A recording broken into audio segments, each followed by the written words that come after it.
Now, let me just comment, first of all, on the fact that I can't get the networks to break in on all kinds of other discussions. I was just back there listening to Chuck. He was saying, it's amazing that he's not going to be talking about national security. I would not have the networks breaking in if I was talking about that, Chuck, and you know it. Wrong channel.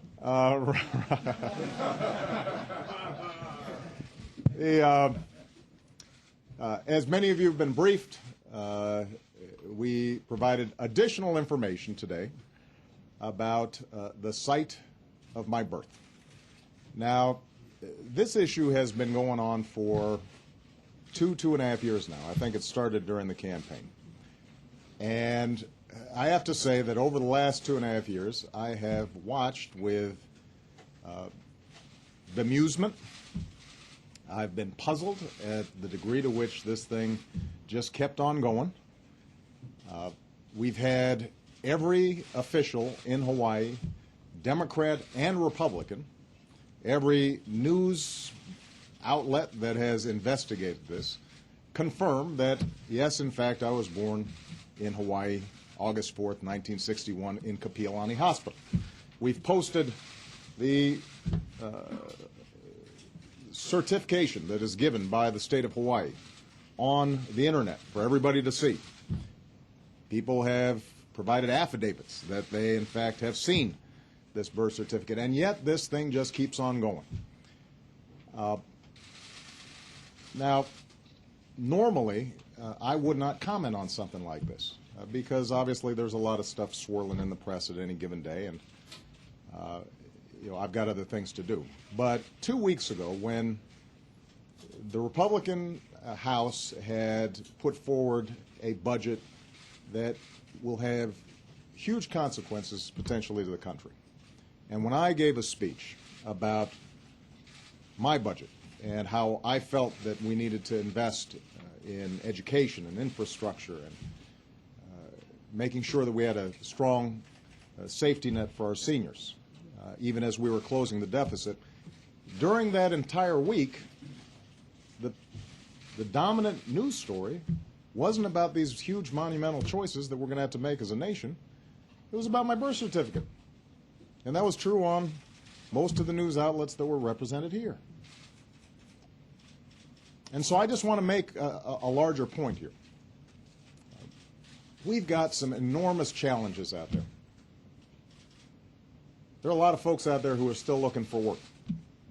Everybody is still suffering under high gas prices.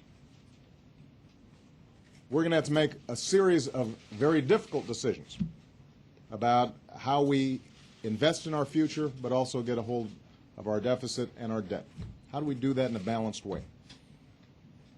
And this is going to generate huge and serious debates, important debates. And there are going to be some fierce disagreements, and that's good. That's how democracy is supposed to work.